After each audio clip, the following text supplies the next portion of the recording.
Hey guys, it's Brett. I am sorry to be putting up another rerun episode of the podcast. We had hoped to come back from the holiday break with an entire slate of new episodes this month. Unfortunately, I got really laid up by COVID last week and I wasn't able to finish the new episode planned for today. The good news is I'm feeling better. We'll have a new episode going up on Wednesday. In the meantime, please enjoy this rebroadcast of episode number 625, Code of the Warrior. See you Wednesday.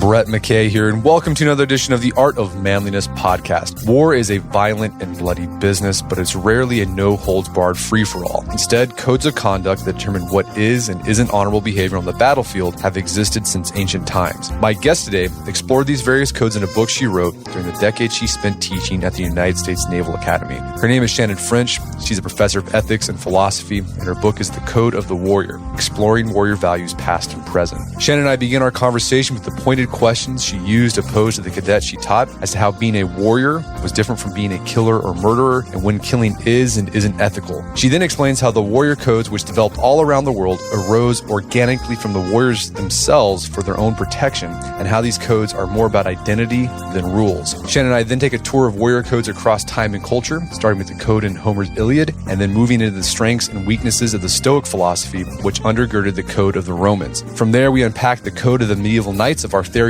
legend, what American Indians can teach soldiers about the need to make clear transitions between the home front and the war front, and how the Bushido code of the samurais sought to balance the influence of 4 different religions. We end our conversation the role warrior codes play today in an age when artificial intelligence and drones are having a bigger role in combat. After the show's over, check out the show notes at aom.is/warriorcode. Shannon joins you now via clearcast.io.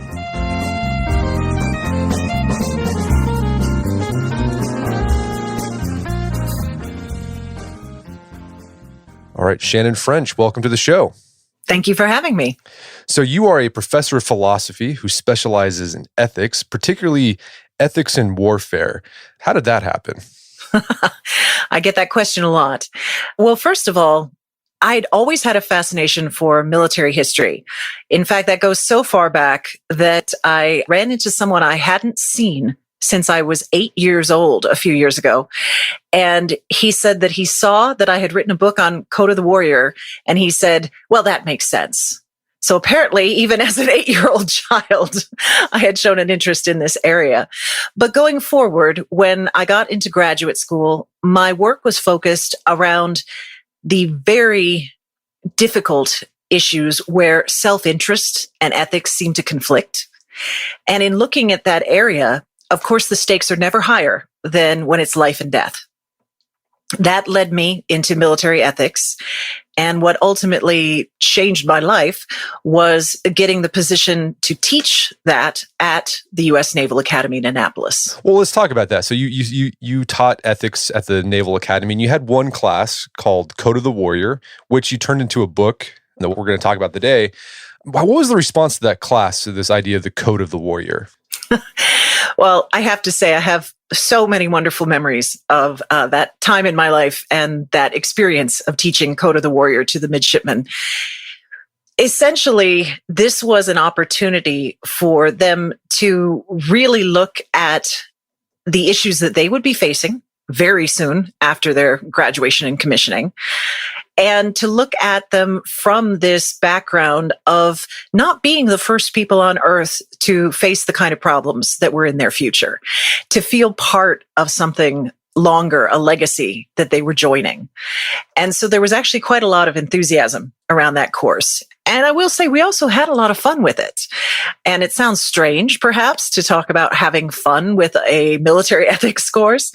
But what we were doing was trying to, as much as possible, let ourselves get into the mindset of these different warrior cultures and individual warriors, and really try to put ourselves in their shoes and imagine what they faced and what we could learn from them going forward.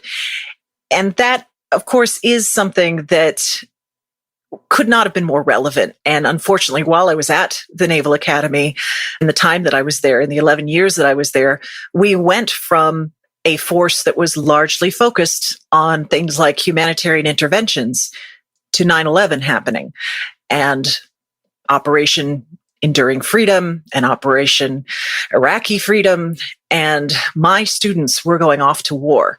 So it went from being a course that they enjoyed to almost having an urgency to it. It became extremely relevant very fast. It did. I mean, and you talk about in your book, The Code of the Warrior, on the first day of this class, you'd often ask your students to give them a thought problem. And it was explain the difference between words like warrior, killer, murderer, fighter, etc. I mean, first off, how did they typically answer that question? And then what were you hoping you would get your students to see going through this problem? Yes, absolutely. That exercise was critical to getting to the core of the point of the course and really also the point of the book. What I wanted them to think about is that the act of killing is usually taboo. In fact, it's one of the strongest taboos that we have as humans. The idea that you would take another life is not taken lightly. So what is the difference that could be found in killing in war? And how do we identify where those lines are? So when I asked them that question, it was interesting. Sometimes the responses were almost angry, like, how dare you even think to compare what people do as war fighters to murderers, or even just killer, which sounded cold and purposeless to them, for example, and murderer sounded definitely immoral, unethical. And looking at the different choices, though, and analyzing them, they were able to identify why it mattered so much to them. They did not want to be correctly labeled any of those other labels. They wanted to know and they wanted to believe that what they were doing was distinct in an important way and not a way that would fall apart in the stress of actually having to make these decisions in real time. And I think it also shows, even when you're engaging in warfare and you think, okay, my killing is legitimized, there's still a line there that you can cross eventually. And some of these students kind of picked up on that as well. They absolutely did. And I think that's one of the most important things, is that they recognize that you can commit murder during a war. There is still an understanding that some types of killing in war fall under the heading of still being a warfighter, being a warrior, but others do cross that line and they become personal, and they have to do with rage or vengeance or despair in some cases, and even hatred, and certainly large helping of dehumanizing the people on the other side that you're fighting against. And that if you do cross that line into those kinds of understandings of what the killing is that you're doing, it's really hard to get back out of that place that you go. And that's something we talked a lot about, that if you cross the line and you kill out of one of these emotions that is not in any way linked to just doing your job, but is that deeply personal kind of killing, then it's really hard even to find your way back to the person you were before. And what is so great about this book is, you explore warrior codes from throughout history and throughout cultures. And I think the big point is that warrior codes are ubiquitous in humanity. We often think that, 21st century Westerners or whatever, that we had sort of moral superiority over people who lived thousands of years ago. But as you point out, like even the ancient Greeks grappled with this issue in their way. I mean, it wasn't as maybe how we do it, but they were grappling between this line between being a murderer and being a warrior. I mean, why do you think that is? Why do you think humanity has come up with codes of warrior throughout time and culture? Well, I think, first of all, that it's good to point out, as you just did, that this isn't a new invention. And occasionally I will get folks who think that even worrying about having limits or concepts of restraint for those who fight in wars is some kind of even like fuzzy, touchy-feely, new agey kind of thing that came up recently. And that's simply not the case. And one of the main reasons that it's not the case is that all of these different codes throughout history were not imposed from the outside. They came up organically within these warrior cultures, primarily as a way to protect the warriors themselves. That is the absolutely central point that I want people to grasp in the book and that I used to teach in the course, is that while of course we do need to care, and all of us do care about restraining actions in war in order to protect innocents. That's how these laws of war are written in the first place. But at the end of the day, the codes that the warriors embrace are there to protect them, to protect their humanity. They're being asked to do something that puts them at great risk for moral injury. And moral injury is connected to PTSD. It's connected to suffering. It's connected to a sense of losing your connection to the rest of your society, being isolated from them, being even driven out. We don't want to do that to those that we've already asked so much of, that we're asking to fight and sacrifice on our behalf. And the best protection we can give them is to give them these lines that they can rely on, that help them see what they're doing has meaning, has limits, and is within that kind of structure. And that is absolutely crucial to preserving really the well-being of warriors themselves. And a lot of these codes, some of them do have very specific rules and regulations you're supposed to follow. Today, there's, laws that govern warfare. There's rules of engagement. But for the most part, the code, this is a little bit more amorphous. Mm-hmm. It's sort of, it's almost Aristotelian in its ethics, where it's just like, just be a good person. And it doesn't say exactly what you have to do to be a good soldier or be an ethical warrior, but people, I think, inherently understand it. Yeah, I think that's a really good insight, actually, because what you're looking at with most of these warrior codes is not so much a list of rules, but an identity that you're assuming. You're taking on the mantle. You're taking on an identity that actually requires you to, for example, be honorable, not act dishonorably. And that is going to be vague, and it is going to depend in part on how it's defined through action within your own group. But a lot of why it's vague is that rules by themselves are perhaps too vulnerable. Once you create just a set of rules, there's always the chance that the situation that you find yourself in doesn't match the rules. And then if you have nothing else to fall back on, you're lost with no guidance. Assuming an identity that, and you mentioned Aristotle, which is perfect connection here, an identity that requires you to embody certain virtues gives you something still to rely on in those complicated situations. You can still say, okay, there's nothing in the rule book about this, but if I still want to be a just person, if I want to be a honorable person, if I want to be a fair person, so on and so forth, then I need to figure out how to still embody those virtues in this situation through my actions. I need to wrestle through it myself, but with those as my guideposts. The other worry with just having a list is that people will also take that as just a minimum. This happens a lot. I so often have to clarify the difference between ethics and mere compliance. And compliance with the law doesn't make you a good person. Just think of it this way. If at the end of your days, the only good thing someone could say about you is they weren't arrested, that wouldn't be great. Just managing to stay out of trouble isn't the bar we're setting. And so these codes try, with that intentional vagueness, to set the bar higher and to say, I want you to be excellent. I want you to try to embody all these virtues at once. I want you to try to find that balance point, even though it's hard. A modern example you gave of that in the book was the Marines. You talk about there was this commander who his whole thing was just Marines don't do that.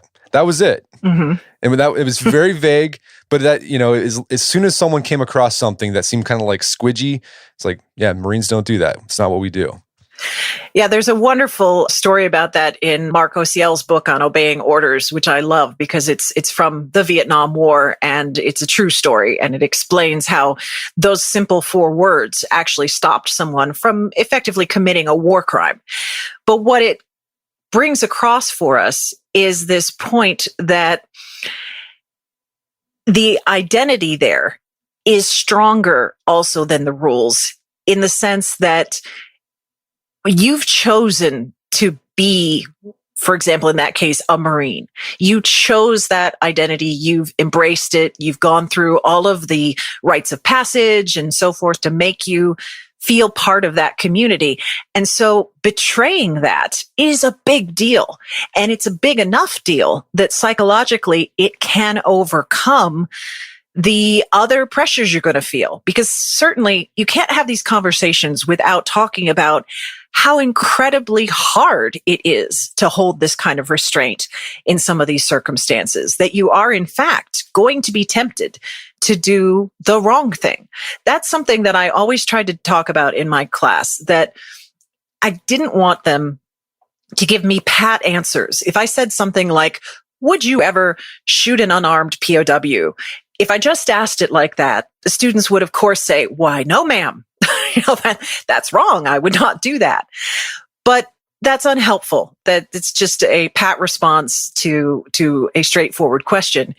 What you have to do instead is actually construct a scenario in your mind where you might really be tempted, where the person you've been dealing with has been picking off members of your platoon and you've had to see them die in your arms. You finally confront, say, the sniper who's been picking off these folks that matter to you, who are like brothers and sisters to you. And they are smug and surrender in a way that says, what are you going to do now? Wouldn't you, on some level, want to shoot them? You have to admit that you would want to before you can talk about why you shouldn't. And so getting them there is so important, to have the conversation around, why does that identity matter? Why would you want it to be true that even when sorely tempted, there would be lines you would never cross? So it seems like warrior codes are about identity. It's really trying to get the soldier to think about their identity as a warrior, and warriors behave in a certain way, in an ethical way. Yes, that's absolutely true. And I feel like I should mention at this point, because there is a conversation that's happening even as we speak in the U.S. military, probably in others as well, around that word warrior. For some, that word is uncomfortable. They don't like that as the choice to define themselves because, for example, they associate it with media portrayals of, or even potentially video game portrayals of people fighting and killing who don't have restraint, who don't have limits. And so they don't like that word warrior. It sounds like a sort of Conan the Barbarian sort of thing to them. And so I don't want to get completely, even though my book is called The Code of the Warrior, I don't want to make it all about that word exactly, but instead to make it about the word you use, that identity. If your identity is as a soldier, a sailor, an airman, a Marine, maybe warrior doesn't work for you. Maybe your unit's specific identity works for you. But the key is it has to be something to which you have fully committed yourself. And it has to be something that is linked to these ideas of different virtues and lines that you won't cross. Because it isn't a meaningful identity if you can hold on to that identity regardless of how you behave. It has to have those kind of limits. It has to be that, but if you do X, you're not one of us anymore. And that sounds harsh, but that's a really important part of all of this. We're going to take a quick break for a word from our sponsors. And now back to the show. All right, well, let's talk about some of these warrior codes that you highlight in the book. And you go all the way back to the ancient Greeks, or even like pre-Greek. I mean, we're talking about Homer's Iliad, Achilles and Hector, and there. What was the code that governed them that you found looking at the texts that we have from there? Well, I mean, first of all, that is a helpful example of where you can talk about these issues using fiction, because while we think that Homer was inspired by real events, we still classify his epics as some kind of fictional works. It's embellished. There's a lot of Greek gods that come in and have cameos and so forth. But the point of them is very realistic, because what it does is it examines again the internal experience of being at war. And those two figures that you mentioned, Achilles and Hector, in Homer's Iliad, are particularly relevant today. I mean, you might think that's odd, but it is true. Because, for example, Achilles, from the very beginning, I mean, the first word of the Iliad is rage or wrath. We sing about the rage of Achilles, sing goddess the rage of Achilles. And the rage that he feels is in large part incredibly relatable to our modern troops, because it's the fact that he's been stuck in a seemingly unending conflict. He feels so far away from home. He's not sure if anyone back home cares anymore, or if anything he does there really affects them at all or matters to them. And he is doubtful of the leadership that he's under, and he's not confident that he's being led well. And all of that plays into his growing despair about his experience. And that's how we meet the great Achilles, is him really struggling with these psychological concepts that are very familiar to troops today in the forever wars. And then later we meet Prince Hector, who has a clearer sense of what he's fighting for, because the Greeks are literally attacking his home, so he knows what's at stake. But he is also close to despair, because he knows he's outmatched. He knows that he can't ultimately defeat the godlike Achilles. And he would, quite frankly, love to just run away and not have to deal with any of this, but he feels the pressure and responsibility to continue.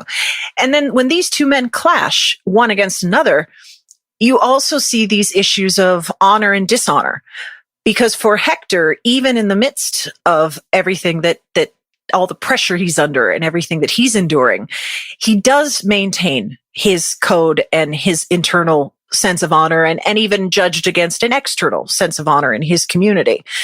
Whereas Achilles, having lost his best friend, and in some ways the last person he really deeply cared about in that situation, having lost him, he cracks in a way. He loses himself. He loses that identity.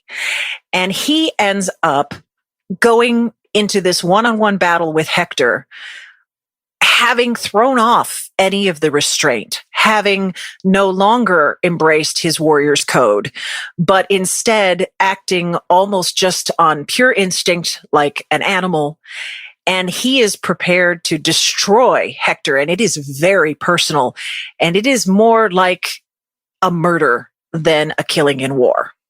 Yeah, I mean, even then, the ancient Greeks there was a line that you did not cross, and Achilles crossed that line.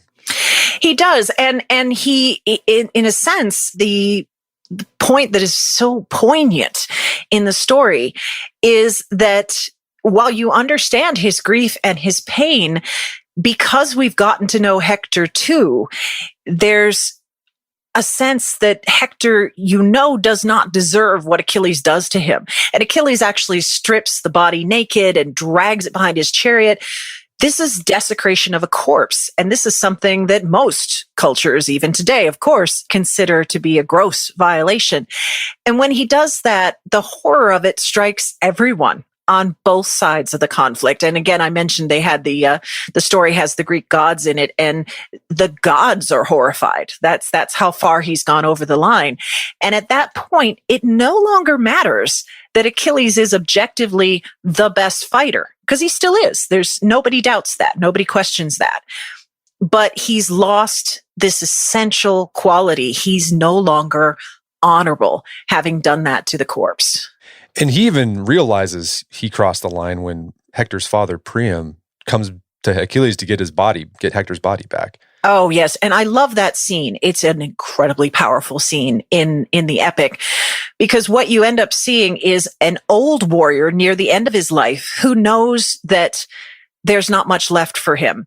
So this is, the king who has seen so many of his sons die, and now his favorite son and heir, Hector, has died, and he knows his city's going to fall. It's just, there's no good news on the horizon for him. And he has to swallow his pride and go beg for his son's body back from the man who killed him and the man who desecrated that body.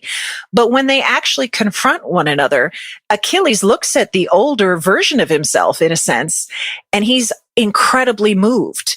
And the two of them weep together, and they talk about, in a sense, the horror of war, but they also talk specifically about basically the unfairness of life, and how, from their perspective, the gods dole out good things and bad things, but they never give anyone just good. They only give a mix at best, and for some people, nothing but sorrow. And so they see themselves as equal sufferers in this experience.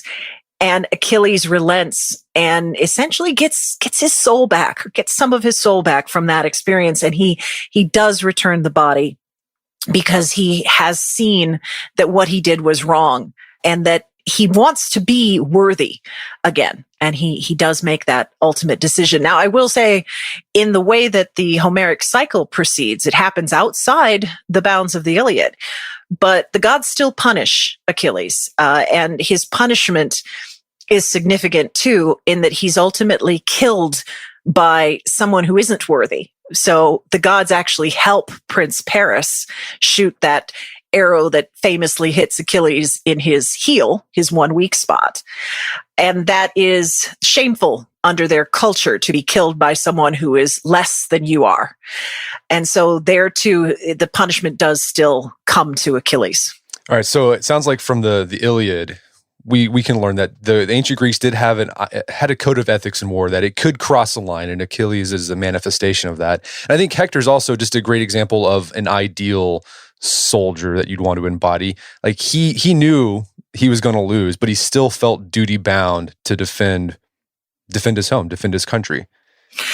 Absolutely. And he's another example of someone who is very relatable, even in modern times, because he is honorable, but it's not in a kind of empty reflex way.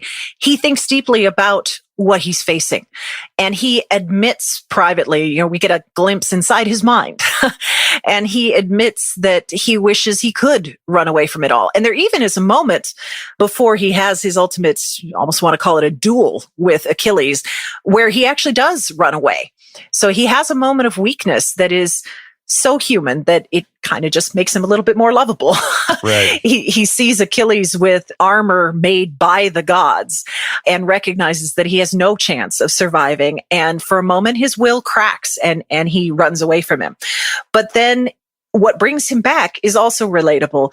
He believes that he sees one of his brothers. So imagine that in kind of a band of brothers sense. And that reminds him again of this identity. He's reminded of who he is and what he owes others. And it's actually that love that he feels for Troy and for his fellow Trojans that makes him stop running and turn and face his inevitable death at the hands of Achilles.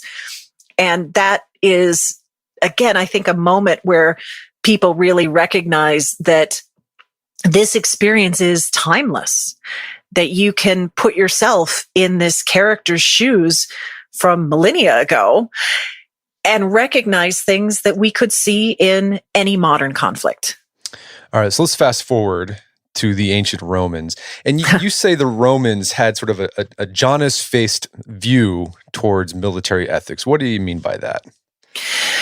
Well, on the one hand, the influences on the Romans were partly from the existing religion that was there at the time, which was a follow-on in many ways to the one that we saw in the Iliad, the Greek religion, the polytheistic with many gods. And they had philosophies that were dominant at the time that the Roman legion was at its height. And they influenced the troops, certainly, at the time. And probably the one that is most relevant for that is Stoicism. And that has absolutely survived until the present day and has helped many people in trying to reconcile themselves to their fates in war and other conflicts. But there was also a thread of what we would today call sort of hedonism, but the idea that if there is no afterlife, which many of the Romans believed there was not, or there wasn't a meaningful one, there wasn't one where you would be sorted based on your behavior, that all there is this life. And so you probably heard the old saying, eat, drink, and be merry, for tomorrow we die. So there's a bit of a being torn between a almost devil may care attitude on the one hand, and the Stoic philosophy, which is incredibly demanding. In fact, Stoicism is so demanding that it does not allow any wavering from honorable behavior, even if you are tortured, even if you are put under extreme duress. There's just no excuses in that original tradition. The idea is that you must always do the right thing, kind of, to use another expression, though the heavens fall. And so all of which is to say that Roman legions going off into far corners of the empire had to decide which of these inspired them and which of these got them through, all in the context of fighting in disciplined units where you had to be able to rely on the man next to you. And you had to know that that man was going to keep his shield where it needed to be to protect your flank. And if they weren't there, then you were dead. So it's an interesting, I think, tradition to study, because you have to look at how all those things played together and how people found their way with all these different influences.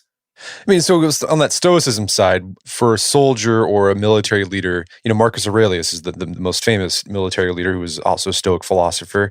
Like, what did it mean to be a virtuous warrior if you took that Stoic idea?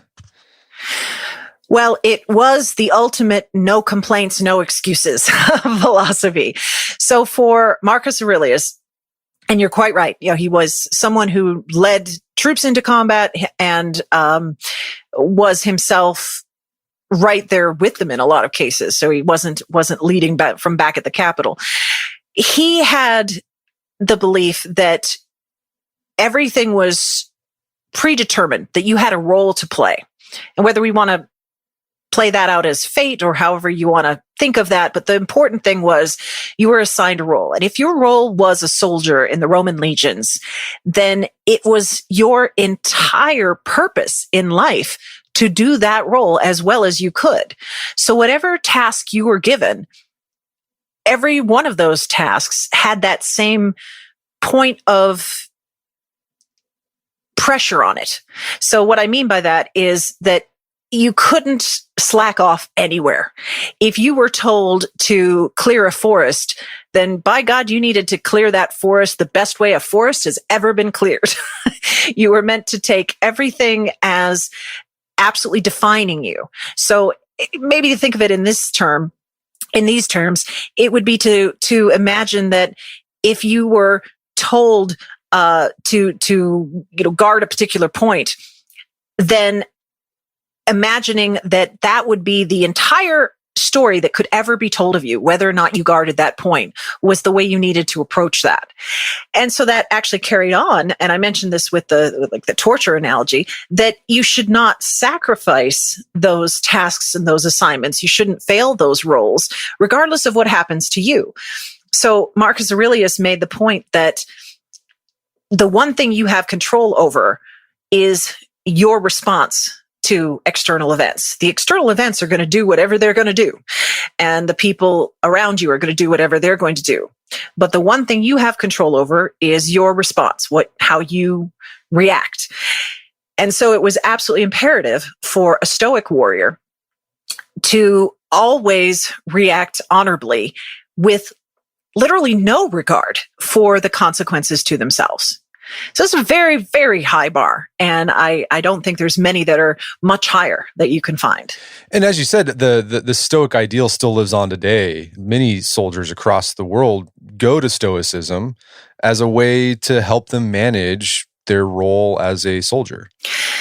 It still speaks to a lot of people, in part because their lives, they know, are going to be filled with things they can't control. And as I mentioned at the very outset, a lot of those things are going to be incredibly high stakes. They are going to be life and death. So when you're faced with a lot of awful things, including the losses that you're going to experience and the harms that you yourself have to cause in your job, then having this very strict philosophy to fall back on has its comforting elements, because you can tell yourself that I have to do these things, I have to lose these people, but the only thing I can control is whether or not I do the absolute best that I can. And as long as I do that, I am fulfilling my role. And that is all that I have charge of. And so it is something that makes you feel a bit more empowered in an otherwise helpless situation. And unfortunately, troops find themselves in those kind of situations a lot. Right. Well, James Stockdale, famous prisoner of war in Vietnam, who went on to become a professor, I think at the War College. He famously, he used Stoicism to get through his years in Vietnam as a prisoner of war. Absolutely. And he made it completely clear that he does not think he could have survived without that philosophy. Because if you talk about feeling helpless, there is no more helplessness than being in that kind of prisoner situation where everything you experience is being controlled by others with the aim of breaking you down, with the intentional aim of trying to make you give up those ideals, make you violate the trust that you've established, make you betray your friends. And the only way he found to resist that was to say that these things are happening to my body. These things are happening externally to me, but the me that I control is untouchable. And that's the part of me that responds to it. And that's what got Stockdale through, was clinging on to that idea that he wasn't powerless. As much as he appeared powerless, he wasn't, because he could control his reactions. And his writings on that are wonderful to read. And I will say his legacy lives on in many ways, including that there is a Stockdale Chair in Ethics that's currently held by my very good friend, Pauline Shanks-Corin, up at Navy War College. And at the Naval Academy, where I used to work, there is a Stockdale Center for Ethics. So we have not forgotten Admiral Stockdale. Do you think there are any downsides to using Stoicism as an ethical framework for a soldier or a warrior? The part that I struggle with, and I think I say this with the understanding that not everyone will struggle with it. And so I don't want to discourage anyone from embracing Stoicism if it is helpful. They need what they need. But for myself, I think what I struggle with is that it does require you to have a certain kind of emotional detachment from suffering and loss, not only in the moment, but permanently. And that I'm not sure is sustainable for everyone. I think that depends a lot on individual psychology. And what I mean by that is, it's one thing to say that you can't, unfortunately, take time to mourn your losses in the middle of ongoing combat.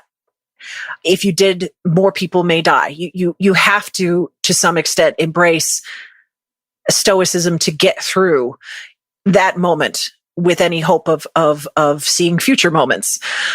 But I like better the idea that then when you are finally allowed out of that urgent moment and allowed a moment to breathe, that you can also fully mourn and remember those you've lost and feel that pain and experience it, maybe even weep the way that Achilles wept with King Priam. And I think that to suggest that there's any weakness to that is a bad idea. And I'm not sure Stoicism necessarily does accuse anyone of weakness, but it certainly does discourage taking those moments later. And for myself, I believe that it's really important to give people the time and the space to mourn and fully feel what they've gone through. And in fact, other warrior cultures that I studied have more about that and more about how that can help with the transitions. All right, well, let's fast forward to medieval era, and particularly the Round Table, the Knights of the Round Table, which is probably the most famous code in the West, because this is, particularly when in Mallory's Arthurian Tales, you actually see a code sort of explicitly laid out, like, because the knights have to take this oath. So for those who aren't familiar, what was the oath, sort of the general tenets of it? Well, what's wonderful about this idea and the way that Mallory wrote it, I mean, again, we have to note that this is someone writing a work of fiction and trying to create an ideal. And that ideal has inspired many people. And I don't think there's anything wrong with that. I think that sometimes, in fact, these fictional works, because they allow us inside the minds of these different people experiencing war, are more helpful than any other source in allowing us to work through what is needed for a good code. So in Mallory's work, what we're looking at is an idealized code of chivalry. And it includes things like never to do outrageosity, I love that word, or murder. It requires you to always do succor for those who are in need, and particularly damsels in distress. Basically, the broad strokes of it are to require the knights to be servant leaders. And I like talking about this, particularly now, because I think this is a concept that a lot of people who work in the space of leadership are familiar with, but that doesn't always make it into the public conversation around what leaders should be. And in Mallory's Le Morte d'Arthur and in other works about King Arthur, one of the things that really does come through is the idea that knights, while they had the power, while they were the best armed, they had the equipment, they had the skills to just be bullies, to just be tyrants, they voluntarily took an oath to use that power to help those who were weaker than themselves and to not abuse that power. So the whole outrageosity point is that you are not to use this strength that you have as a way to take advantage of others, but instead to advance what's right. And that's really relatable again, because it fits nicely with the idea that, and I saw this with my midshipmen, and I still see this with the troops that I get to work with today. The people who sign up for the military in this country, they don't want to be the bad guys. They don't, they're not joining for the most part to simply be able to take people out. They actually have more of a guardian role in mind. And that is this chivalry ideal in a lot of ways. It's this concept that you take the strength and you use it as a force for good in the world, and you use it to protect the weak. And I think a lot of that does come in the West from this concept of the Knights of the Round Table and what that ideal represents for people. So you devote a section to Native American warrior codes, and Native American culture, every tribe is different, has its own unique warrior culture. For your book, what tribes did you focus on? Well, I absolutely could not do justice to the incredible wide range of tribes of Native Americans. And that's, again, only looking at Native Americans, as there's so many other indigenous groups around the world. So what I ended up doing was to focus on the Plains tribes. And I did that largely because I wanted to bring in particular points of wisdom that I didn't think were necessarily captured in the other cultures that I'd looked at yet, and that I think, again, have great relevance for modern troops. And in particular, what I wanted to bring out that I thought the Plains tribes were really quite brilliant at was the understanding of these transitions that people who fight need to make. And what I mean by that is when you have to cross that line of taking a human life, even if you do it within the boundaries of a warrior's code, it still does something to you. Even if you have no doubt in the moment that you had to do it, that it was you or him, even if it falls even in a square place of self-defense in your mind, or if you were defending someone else, you still took a human life, and that has a cost.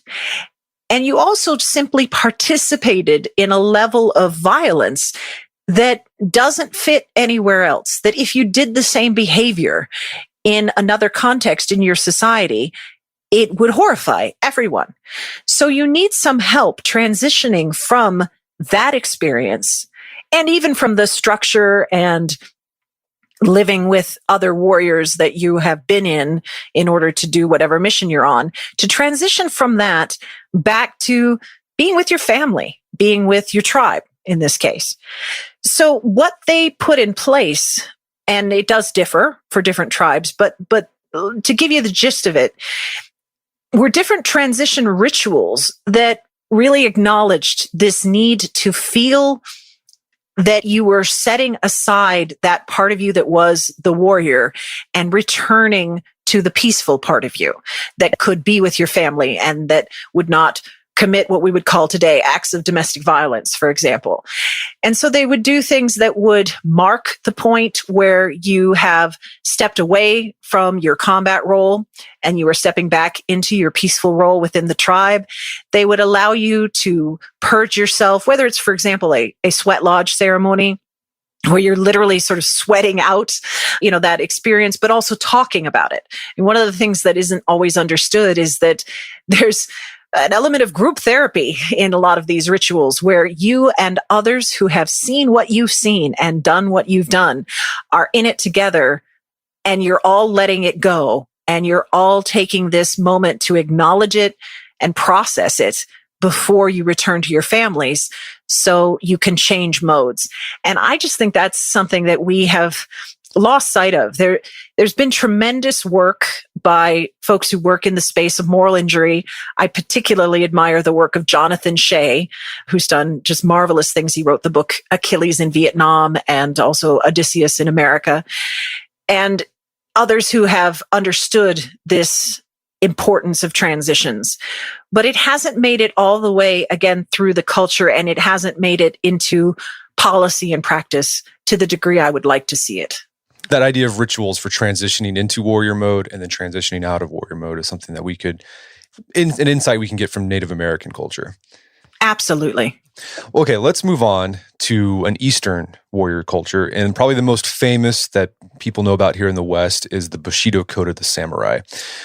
First, can you give us a little bit of background on the samurai? Because I think it'll help us understand why they developed this code that they did. Oh, yes. I mean, it is absolutely fascinating. It's no surprise that people have heard of it, because it draws you in. Once you start studying and learning about the samurai and Bushido, it does definitely draw you in. The starting point is already incredibly complex because they're influenced by 4 different religions, and finding the balance point there amongst 4 different influences is quite the trick.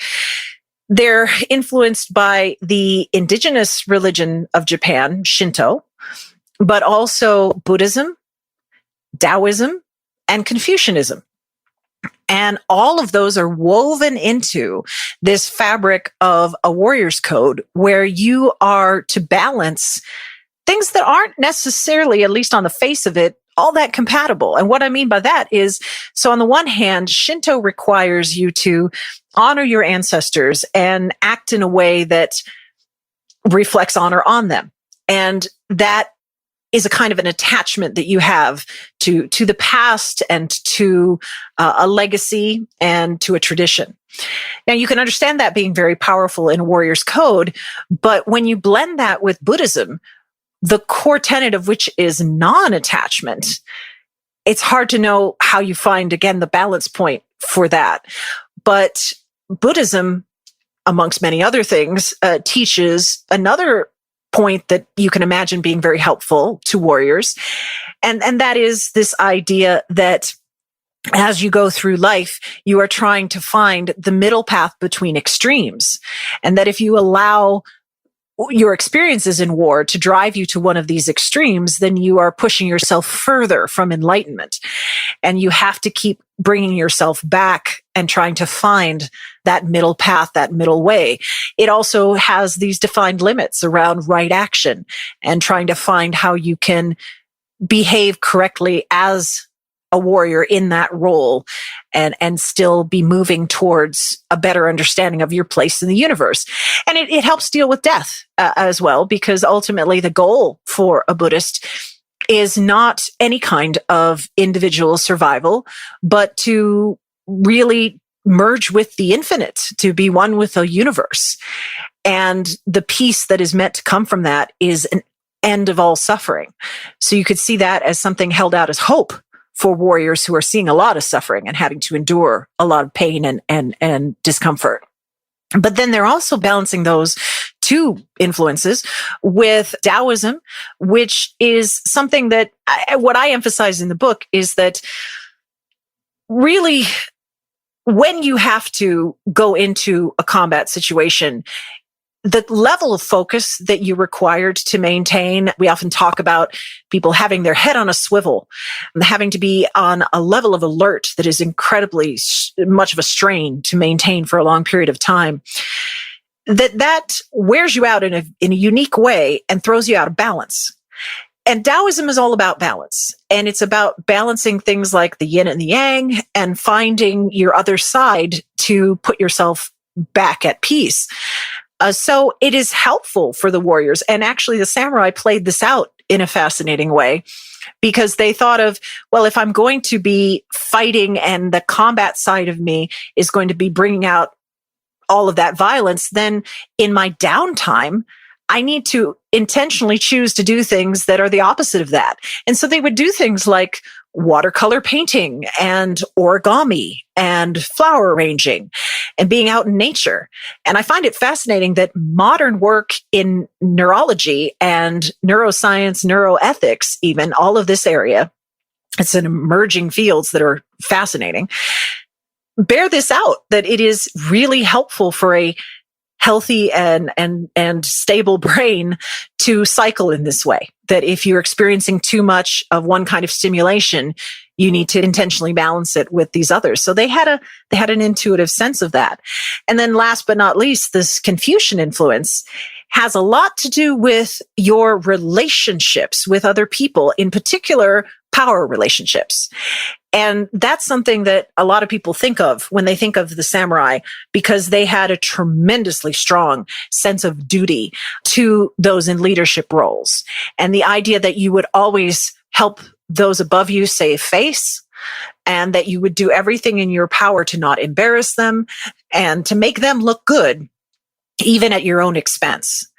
And so all of these play into how the samurai tried to shape their code. And this code, I mean, it influenced Japanese soldiers all the way into World War II. It absolutely did. And one could even argue that it still influences a lot of Japanese business tactics today.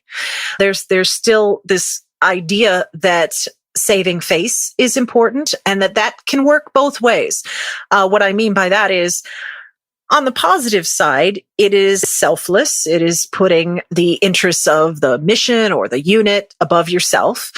But it can be bad if it's around simply covering up bad things, covering up negativity or bad news from people who actually need to know it in order to make sure that no one is embarrassed. And you can see those struggles even today in Japanese politics and other elements of their culture, that on the one hand, tremendous loyalty and some selflessness that can be astounding. But on the other hand, sometimes covering up bad things or bad news in a way that delays proper responses. So with all these codes, I mean, I think even today we can see the influence of these, ancient warrior codes that we've talked about. Even today, even with our rules of engagements, laws of warfare that we have, I think most soldiers go in understanding that there's a higher code, a more amorphous, vague code that they're called to fill. Do you think with the way that war is changing today, let's say with asymmetric warfare, drones, cyber warfare, do codes need to change, or are they going to stay the same? The need for the code is not going to change. And in fact, arguably, it's more important than ever. The details of any one code, and we've talked about them being vague to start with, but the identities that are developed will have to match what jobs they have. But I think it's a huge mistake to imagine that warrior codes will ever be a thing of the past as long as there is war and conflict, as long as people are dying. And an example I can give is when we first started using UAVs and so forth, drones, there was a mistaken belief. And I even fell into this briefly at the beginning, just when I first heard about them, before I had a chance to reflect on it further or talk to folks about it. There was a sense that people thought maybe those fighting from so far away with video screens in front of them would be immune from things like moral injury, that it would feel to them like a video game. That was the concern that people had. And also for some, even a positive that, maybe we will have fewer incidents of trauma amongst these folks. But as things played out, we realized that sadly, that was not the case. And in fact, there were high incidents of, for example, PTS and other trauma responses among drone operators. And one of the reasons was that they were not detached, although they were physically away from the moment of the impact, for example, of what they're doing. They could see it, and they could see it in high res. They could see highly pixelated details of the people they were watching, the people they were effectively stalking, and then ultimately killing, and then see the effects of those deaths on the family members nearby and so forth. So it actually was more important than ever that they understand where their lines were and when those killings were justified and when they were not. Because to the degree that they couldn't see a difference between what they were doing and someone murdering someone with a sniper rifle, if they couldn't see that difference, then they felt themselves that they had done something vile. And so we have to, again, for the sake of the warriors themselves, we have to make sure that these lines are clear and that they exist. And a lot of that pressure is also on policymakers, because it is a betrayal of our troops to ask them to do things that cross too many lines.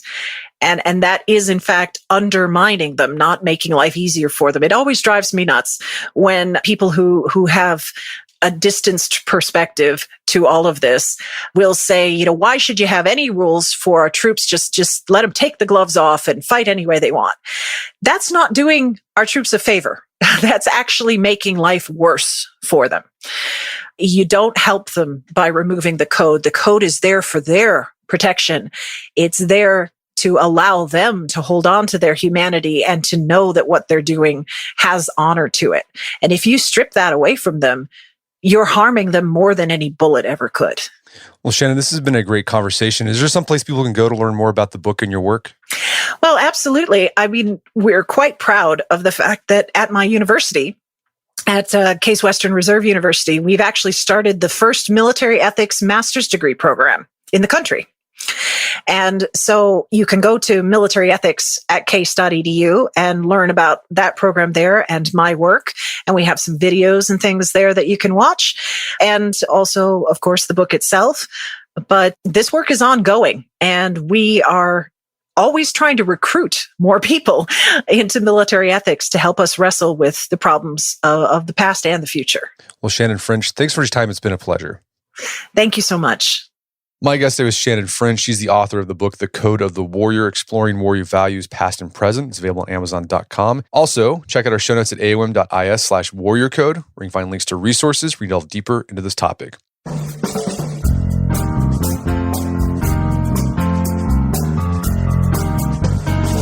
Well, that wraps up another edition of the AOM podcast. Check out our website at artofmanliness.com, where you can find our podcast archives, as well as thousands of articles we've written over the years about pretty much anything you think of. And if you'd like to enjoy ad-free episodes of the AOM podcast, you can do so on Stitcher Premium. Head over to stitcherpremium.com, sign up, use code manliness at checkout for a free month trial. Once you're signed up, download the Stitcher app on Android or iOS, and you can start enjoying ad-free episodes of the AOM podcast. And if you haven't done so already, I'd appreciate if you take 1 minute to give us a review on Apple Podcasts or Stitcher. It helps out a lot. And if you've done that already, thank you. Please consider sharing the show with a friend or family member who you would think would get something out of it. As always, thank you for the continued support. Until next time, it's Brett McKay, reminding you not only listen to the AOM podcast, but put what you've heard into action.